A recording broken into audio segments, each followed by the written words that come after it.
Hi readers, welcome back to my channel. My name is Erin. In today's video I'm going to be doing a review of The Great Alone by Kristen Hannah. So The Great Alone is set in the US during the 1970s. It is told through the perspective of a girl named Lenny. She is 13 years old and she at this time is living in Seattle, Washington. Lenny's father is a Vietnam veteran. He does suffer from PTSD.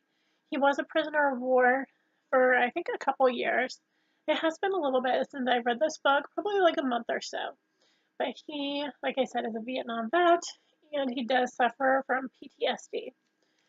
So Lenny obviously grew up in a military family. She has moved around a lot, so she's never really settled in anywhere and felt like she belonged and made friends. So she's really hoping to get that out of Seattle. Her grandparents live in Seattle. At this time, her grandparents aren't really in the picture a whole lot, um, but she does have family in Seattle. Now, this will be kind of a spoilery review.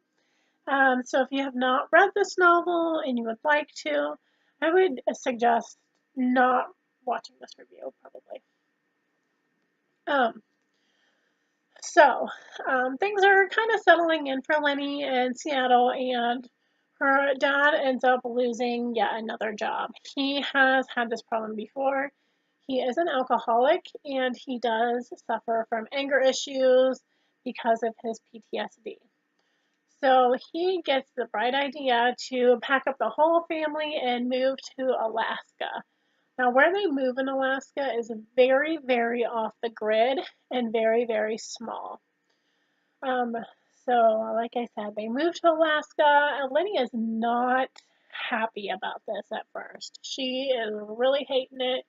She does not want to move yet again, and definitely doesn't want to move somewhere so off the grid. The place that she moves to is, like I said, a very, very small town.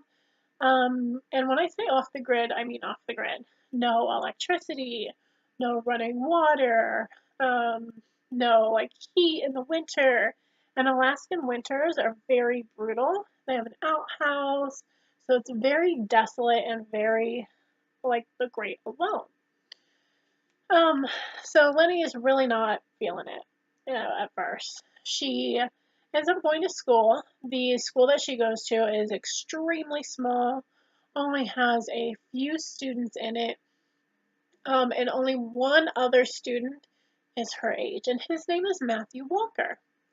So Lenny ends up, kind of opening up and settling into her new life in Alaska. And her and Matthew Walker become really good friends. They start to even kind of catch some feelings for each other. And things are going okay for Lenny at the moment. During this time, however, her father starts to drink more and more excessively. And he is an abusive person. And Lenny is really starting to notice this. She is growing up. She's still a teenager, but she is maturing, and she is definitely seeing the abusive side to her father. Now, this book does go very heavily into domestic violence, so that would be a trigger warning for anybody. It does deal with domestic violence quite a bit in this book. And some of the scenes are kind of graphic. Um, so just a little trigger warning for everybody. So Lenny is, like I said, seeing this out of her father for the very first time, and in hindsight is kind of seeing things like that she's never really seen before, and really learning who her father is. Her mother's name is Cora, and Cora is set in the book to be very beautiful, and they're just kind of an odd couple. But Cora is the victim of her father's domestic violence. So Lenny and Matthew's friendship is growing, and they're getting closer, and she confides in him a little bit, but not too much. Now, Matthew is the son of one of our next door neighbors, and his father is named Tom, or Mr. Walker, And Art Albright, Lenny's father, hates Mr. Walker with like a fiery passion. He cannot stand Mr. Walker. Mr. Walker is very wealthy in this little town. He owns a saloon. He has done things throughout the town, things for the town. Lenny's father, Ernst, thinks that Mr. Tom Walker is very, very pretentious, and he also thinks that he is hitting on Cora, or Lenny's mother, all the time. So he is almost getting paranoid about Mr. Walker. That in turn leads or to totally forbid Lenny from seeing or having anything to do with Matthew.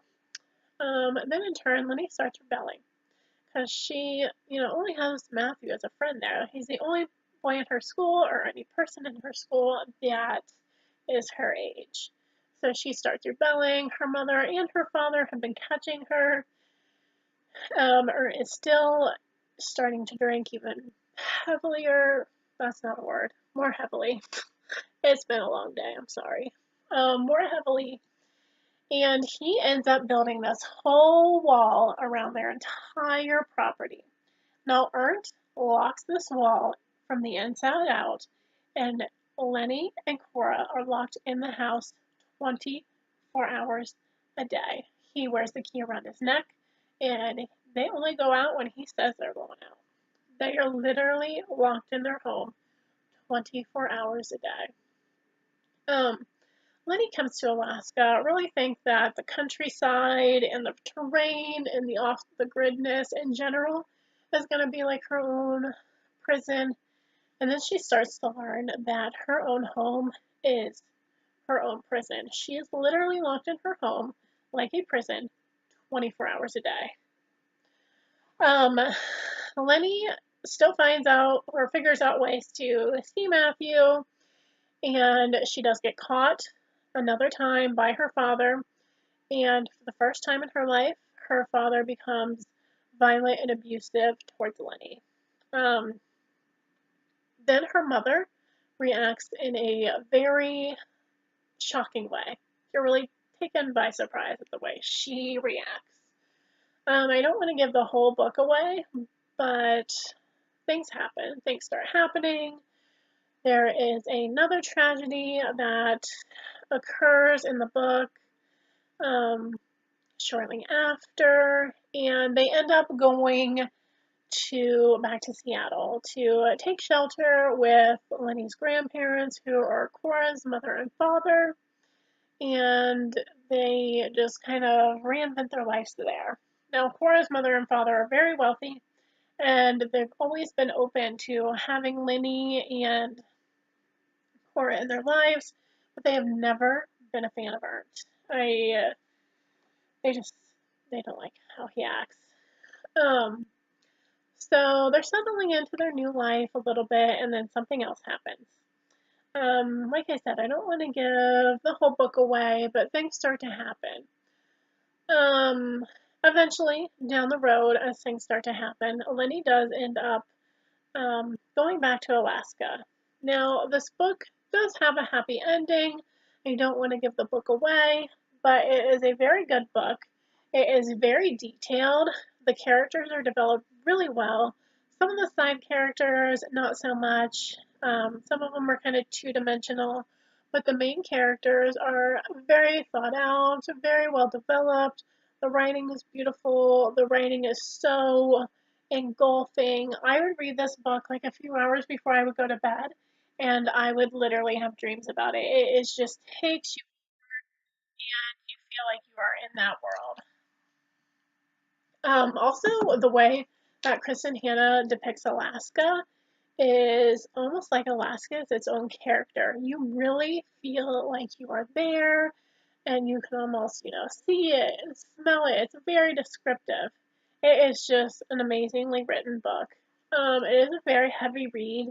I did end up taking a break after I read this. It's been a couple months since I've read this, I think, probably a month and a half. But very good book. If you have any questions about this book, or if you've read this book and liked it, please let me know in the comments below. Now, I know I said that this video was going to be going up on Wednesday. I am so sorry. was very sick Wednesday, but here I am. I hope to put up another video on Sunday. I would like that video maybe to be like a book tag or a 25 bookish facts about me. But let me know in the comments down below if you like this book or if you have any questions. And again, trigger warning for domestic violence. It does go into that pretty heavily. Have a good night, guys, and thank you for stopping by my channel.